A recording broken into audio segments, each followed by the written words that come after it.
Pai do Senhor, meus queridos irmãos, estou aqui desta feita com meu amigo, pastor César Moisés. Pai do Senhor. Pai do Senhor, pastor Moisés, um prazer estar aqui novamente na Academia de Pregadores. Que maravilha. Vamos já para o bate-papo rapidinho aqui. Pai do Senhor, pastor, é o Caleb Munhoz. Qual o melhor comentário bíblico pentecostal do Antigo Testamento?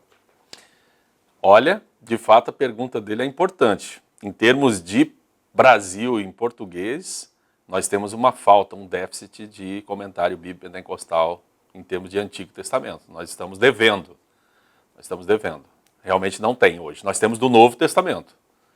Novo Testamento, eu recomendo o comentário bíblico pentecostal do Novo Testamento da CPAD, que é, para mim, o melhor comentário bíblico pentecostal que nós temos hoje em português. Perfeito. Qual a matéria o senhor vai ensinar no curso bacharel? Porque o senhor está aqui gravando e o aluno viu, disse, e agora? Qual a matéria? Teologia pentecostal. Teologia pentecostal. Muita novidade em breve, irmão. Em breve. Fique ligado que é já já. Se a palavra de Deus é inerrante, não contém erros, por que muitos falam que o sol não parou? Pois bem, as pessoas que falam que o sol não parou, porque o sol está parado do ponto de vista físico. Só que a palavra de Deus usa a linguagem corrente. E a linguagem corrente da época, que até hoje é utilizada, a gente diz o sol nasceu e o sol se pôs, sendo que a gente sabe que o sol está parado. Quem fez esse percurso foi a Terra, esse percurso de rotação. Só que a gente pronuncia isso e não está incorreto. Porque, na verdade, o milagre lá de Josué foi um milagre muito maior, que parou o sistema solar inteiro. Nossa. Se fosse apenas a Terra, os outros planetas iam colidir um dia com a Terra. De alguma forma, eles iam colidir. Então, o que Deus fez no livro de Josué foi parar o sistema solar inteiro, porque o Sol ele se encontra parado. Nesse caso aí, há que se cuidar com um pouquinho desse conceito de inerrância, que ele é um conceito moderno que parte do ponto de vista da ciência para poder fazer determinadas colocações. A Bíblia é infalível, isso não há dúvida. O que está na Bíblia é infalível. O que está na Bíblia não contém erro algum. Por quê? Porque não há nenhuma intenção de levar-nos a erros. Só que a Bíblia usa a linguagem corrente, principalmente das pessoas para a qual ela está se revelando naquele momento. Então, imagine, né, um grupo de homens num campo de guerra. Josué, né, é um general, mas ele não é um físico, e naquele tempo nem havia conhecimentos físicos da forma como nós conhecemos depois na ciência moderna, com a invenção de telescópios e tantas coisas. Então, a linguagem que a Bíblia utiliza, ela é perfeitamente correta, não tem nenhum problema. Agora, porque ela não é um livro de física, ela é um livro de salvação. Perfeito. Tá certo? Então, essa questão da inerrância, muitas vezes as pessoas querem condicionar a Bíblia a verdades científicas, o que é um erro, porque as verdades científicas são provisórias. Hoje elas estão dando as cartas em determinado ponto, amanhã essas verdades podem ser contestadas cientificamente e não vão mais valer. Então, não se faz nenhuma espécie de casamento da Bíblia com nenhuma teoria científica. Nossa, entendeu? Nunca se faz isso. Que top. Pastor, eu quero saber, de fato, antes do arrebatamento, a igreja vai ficar 40 dias aqui na Terra? Olha, essa teoria eu desconheço, na verdade, sinceramente, porque a gente não tem um tempo de espera aqui, alguma espécie de interregno. Talvez esteja na mente do nosso irmão a questão de Jesus Cristo ter ressuscitado e ficado 40 dias aqui antes de ascender aos céus, né? Porque o Senhor, depois de ressurreto, ficou por 40 dias com seus discípulos, ainda ensinando acerca do reino de Deus, até que ele subiu. Então talvez esteja na mente das pessoas alguma espécie de simbolismo nesse sentido, mas eu realmente desconheço que haja qualquer período de tempo delimitado antes do arrebatamento, a não ser a nossa própria existência como um todo, né? Hoje, se Jesus voltar, eu estarei aqui na Terra antes do arrebatamento, 50 anos e alguns dias. Então, eu também, 45 anos e alguns dias. Um abraço para o Denis Rabelo, para a Francine Gomes, para o Manuel Messias, que fizeram as perguntas anteriores também, e essa última foi o Denis Rabelo. Fernando Salles está perguntando, Pastor, qual o seu conselho para quem não tem o apoio da igreja no chamado para pregar?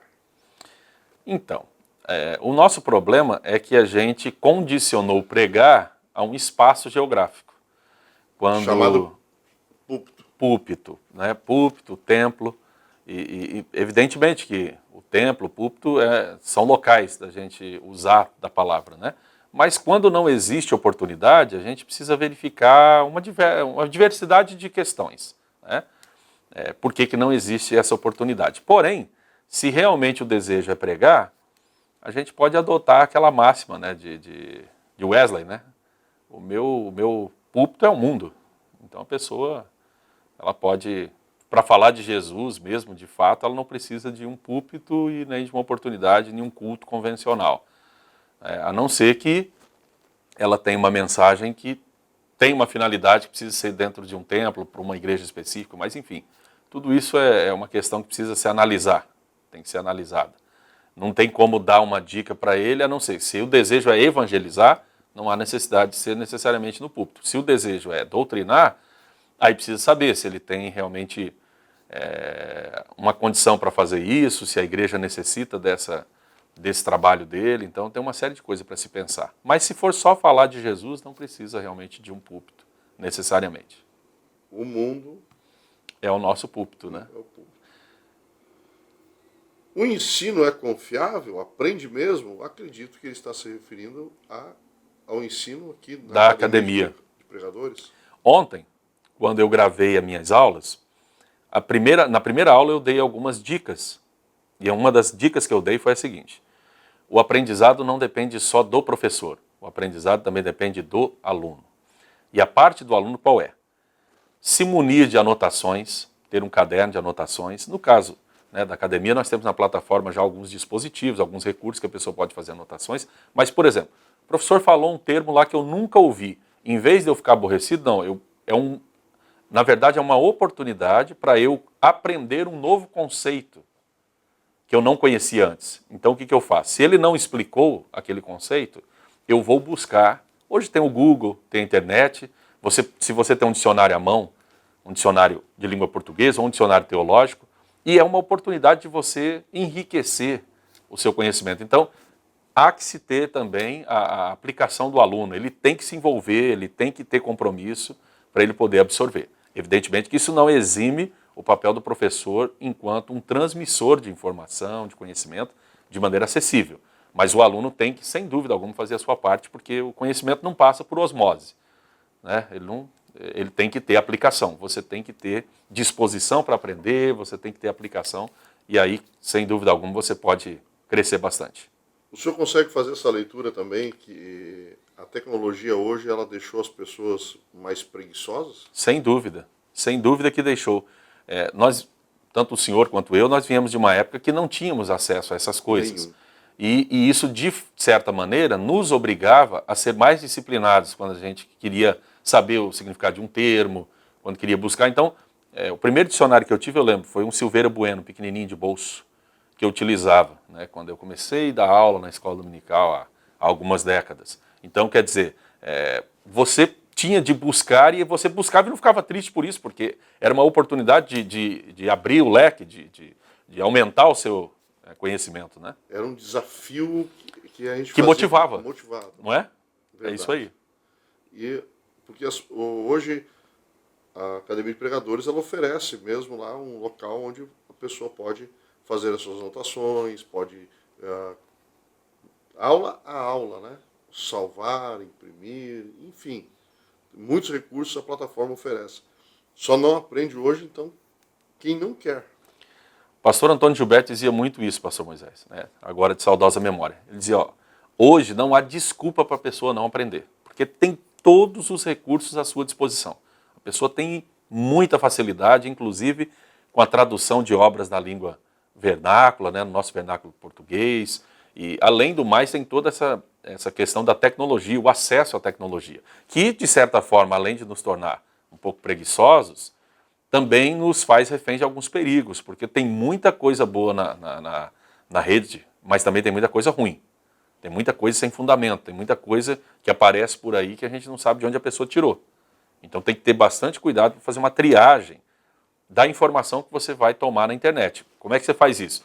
Até para você buscar informação na internet, você tem que ter conhecimento. E se você não tiver, você pode absorver um negócio que não presta, na verdade, um conceito errado, datas erradas, nomes errados e uma série de coisas. Então, até para absorver o conhecimento da internet, você precisa também ter conhecimento. Por exemplo, hoje nós vivemos aí na internet uma busca de pessoas interessadas em vender um conteúdo que ele não tem comprometimento com aquele conteúdo. Então, esse aí também é um outro perigo muito grande, porque o cidadão vende o conteúdo. Quem faz a triagem desse conteúdo? Quem avalia esse conteúdo que ele vende? Qual é a credibilidade pessoal dele para transmitir esse conteúdo?